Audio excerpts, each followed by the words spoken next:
Turkey के विदेश मंत्री का कहना है कि इसी महीने कजाकिस्तान में सीरिया मामले पर होने वाली शांति वार्ता में अमेरिका को भी न्योता दिया जाएगा। इस शांति वार्ता में टर्की और रूस हिस्सा ले रहे हैं। अमेरिका की तरफ से फिलहाल कोई जवाब नहीं आया है। यूएन भी फरवरी में जिनेवा में सीरिया मुद्दे पर एक वार्ता करने की तैयारी कर रहा है। टर्की की आर्मी का कहना है कि सीरिया के अलबाब में उनके लड़ाकू जहाजों ने आईएसआईएस के 14 ठिकानों को निशाना बनाया। वहीं टर्की सेना की मदद से विद्रोहियों ने भी आईएसआईएस के आतंकियों को निशाना बनाया। हालांकि हमले में कितने आईएसआईएस के आतंकी मरे, इसकी जानकारी नहीं है। इराकी सेना ने दक्षिणी मौसूल में यारिमाजा इलाके को आईएसआईएस से आजाद करा लिया है।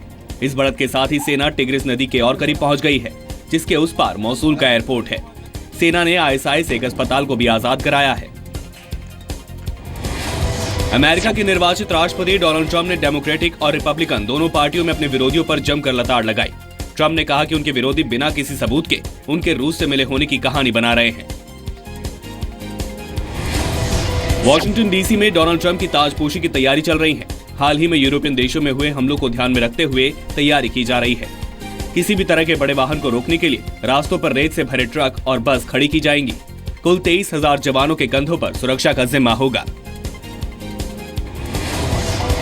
अमेरिकी राष्ट्रपति ओबामा ने रेडियो पर अपने आखिरी साप्ताहिक संबोधन में लोगों का धन्यवाद दिया और कहा कि जनता से उन्हें बहुत कुछ सीखने को मिला।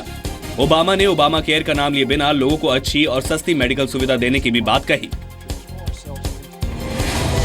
अमेरिका के हाउस ऑफ रिपब्लिकन्स ने ओबामा केयर को खत्म करने की प्रक्रिया शुरू कर दी है। साथ ही इस पर काम कर रही कमेटी को 27 तारीख तक अपनी रिपोर्ट देने को कहा है। रिपब्लिकन पार्टी ने अपने चुनाव अभियान में ओबामा केयर को बंद करने का वादा किया था। चीन में अमेरिकी राजदूत मैक्स बोकस ने इंटरव्यू में कहा कि आने वाले दिनों में चीन और अमेरिका की साझेदारी अच्छी रहेगी। मैक्स ने आगे कहा कि अमेरिका और चीन दूसरे विश्व युद्ध में साथ थे और वो अब फिर साथ आ सकते हैं।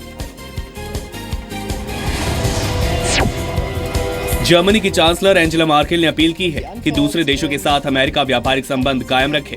अमेरिका की व्यापारिक नीतियों में बदलाव का बुरा असर यूरोप के देशों की अर्थव्यवस्था पर पड़ सकता है। ट्रंप लगातार दूसरे देशों से निर्यात को कम कर अमेरिका में ही प्रोडक्शन बढ़ाने की बात करते रहे हैं।